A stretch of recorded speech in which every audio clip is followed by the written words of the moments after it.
Léché, j'en suis certain. On va immédiatement repartir dans le salon avec Hélène Gâteau qui est du côté des concours, de la zone concours, oui. Hélène. Et là, je suis sur le ring ovin, donc on va faire concourir des moutons. C'est plus précisément la race Berrichon du Cher qui concourt aujourd'hui.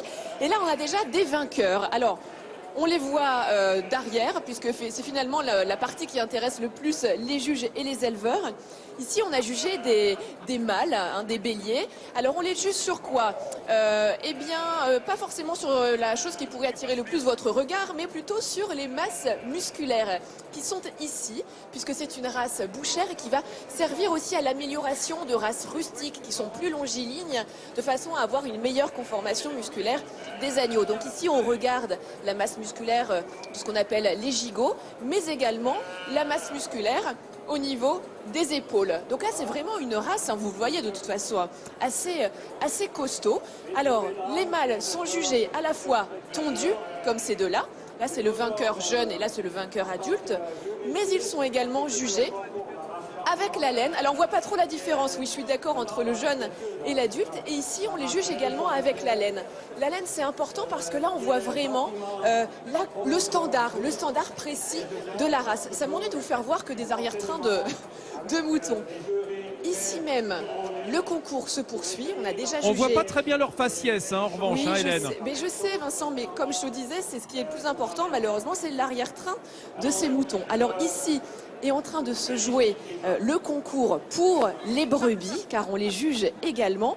Là, j'ai envie de vous dire que c'est un moment assez crucial, parce que ce que vous pouvez voir, c'est que les brebis, pour le coup, elles sont jugées 3 par 3. Chaque éleveur présente 3 brebis différentes. Ah oui. Et surtout, là, ils n'ont pas le droit d'être sur place ici, n'ont pas le droit d'être autour de leurs animaux, de façon à ne pas influencer les experts. Oh, je vais appeler un expert, justement, un juge qui est ici. Bonjour. Alors, vous êtes un expert lainier, en fait, c'est ça? Oui, j'interviens sur le jugement des toisons et la laine sur le dos des animaux. Et pour autant, le Berrichon du Cher, c'est pas un animal que l'on va élever pour sa laine. Non, la finalité première de la race, c'est de produire des agneaux de boucherie. Mais pour autant, les animaux ont de la laine sur le dos, donc autant qu'elle soit la meilleure possible. Vous pouvez montrer justement comment on regarde la qualité de la laine en prenant un exemple? Alors, sur une agnelle, qu'est-ce que vous regardez? Alors, ce qui est important, c'est la finesse de la laine. Alors, on fait un prélèvement. On met sur un manchon noir comme ça, par différence de couleur. On peut facilement comparer les différentes mèches.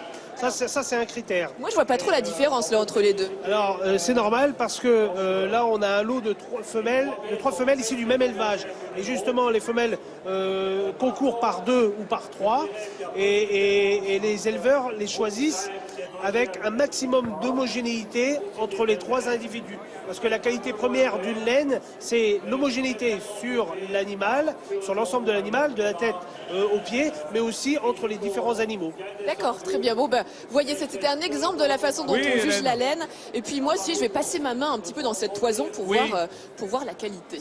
Enfin, je note que le mouton, comme l'humain, n'aime pas se faire épiler les fesses. Alors, je ne plus, Vincent. Ah bah écoute, je dis, l'épilation n'est pas obligatoire. Merci Hélène, on se retrouve tout à l'heure.